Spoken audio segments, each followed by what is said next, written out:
Love is a Revolution by Renee Watson, Chapter 10. Today, Aunt Liz is having her brunch. She's invited a few of her close friends, and two of her clients are here too. Both of them are up and coming singers. We've all gathered on the rooftop. Well, not all of us. Amani is not here, and neither is my mom. Even Grandma is here, and I know she is not pleased that her daughter and granddaughter are not coming. Aunt Liz has catered the brunch. The spread looks just as fancy as the one on the 4th of July, but there's not as much food. Just ackee and saltfish, fried bammy, and callaloo. I could have made breakfast, Liz, Aunt Ebony says. They have this conversation every single time we gather here.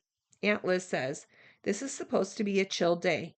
I didn't want anyone to have to do anything. She fills her glass with cranberry juice and takes a sip. So, Amani is really not coming, huh? Aunt Ebony sighs and sits down at a table. Not this time. I wonder if there will ever be a time when Amani puts her family first and tells Miss Laurie she can't make the meeting or the event or the special whatever because she is spending time with family. I really wanted to spend some quality time with her, Aunt Liz says. Me too. Aunt Ebony shakes her head and repeats herself. Me too.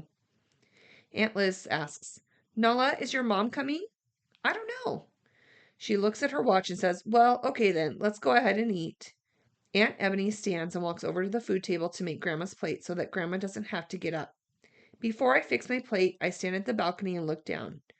Being up this high makes everything below look like a miniature land of make-believe people walking their dogs, riding their bicycles. Come eat, Nala, Aunt Ebony says. What are you over there thinking about? Grandma chuckles. Her new friend, probably. Here we go. Aunt Liz says, do tell, do tell. Aunt Ebony's eyebrows are perched high and she is leaning forward, her whole body asking, what? I just walk over to the table and fix my plate, not saying a word. Aunt Liz clears her throat. Come on, now, at least tell us his name. I give in and smile. His name is Ty. Good to know. I'll leave it at that for now, Aunt Liz says. She can tell that I don't want to talk about it, and she never makes me talk when I don't want to. I don't know why I haven't talked with them about Ty. I think maybe it's because if I start bringing him around, he'll start getting to know the real me. Grandma looks at Aunt Liz and says, and what about you? Any new names we need to know about? Mother, please. Whenever Aunt Liz calls Grandma the mother, it is not good. Please what? I'm just asking a question. Would be nice to see you get married before I pass on. Really, Mama? Really? Aunt Ebony steps in. She gives an apologetic look to Aunt Liz's company. They all seem right at home and are enjoying the conversation. Aunt Liz clears her throat. Okay, here's the situation. When there's someone to tell you about, I will. Until then, you can assume that there are no good prospects. But aren't you at least going out on dates? Grandma asks. I'm glad she can be all nosy and all up in Aunt Liz's business because I want to know too.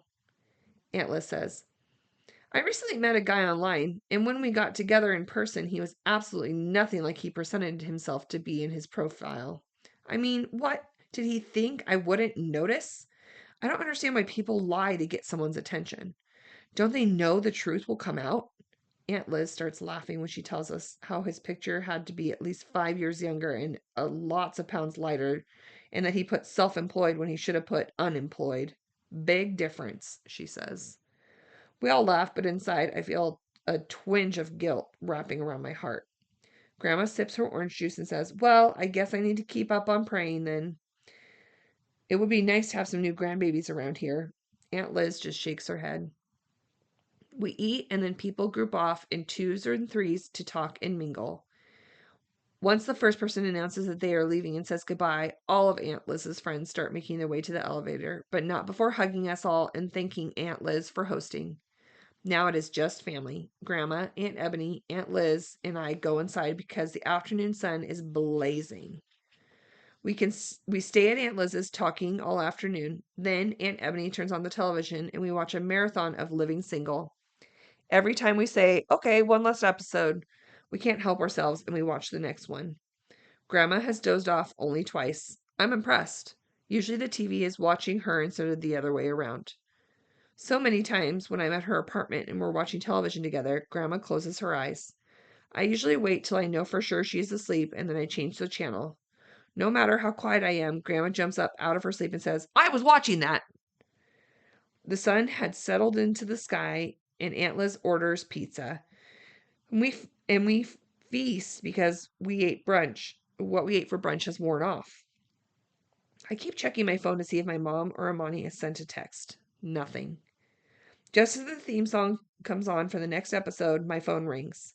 I thought it had it on silent, but it's loud. And now everyone has turned to me like we're in a movie theater and I'm being a nuisance. It's Ty. I stand up, answer the phone, walking into Aunt Liz's bedroom. I close the door. Hello?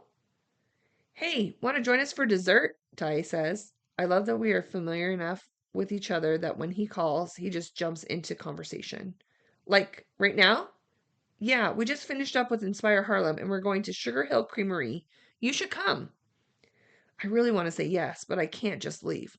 Thanks for inviting me, but it's kind of family night, I tell him. Then realizing who the we is that we're talking about, I ask, is Amani going with you? Yeah, it was her idea. Oh, and I don't even need to ask who else is going. I know Asher's with her, and Sadie and Lynn are there, and Toya with her beautiful hair. Next time, Ty says, and it'll just be me and you. Okay, it's a date, he says. I smile.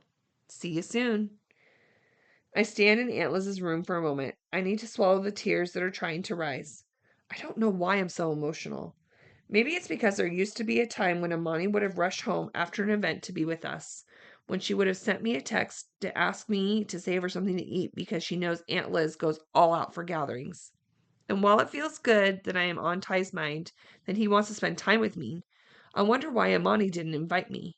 She always invited me out when it was just her, Sadie, and Lynn.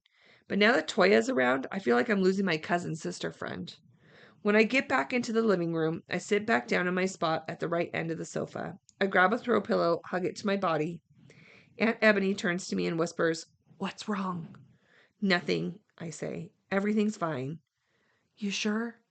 "I'm sure," I tell her, even though I'm not sure about anything.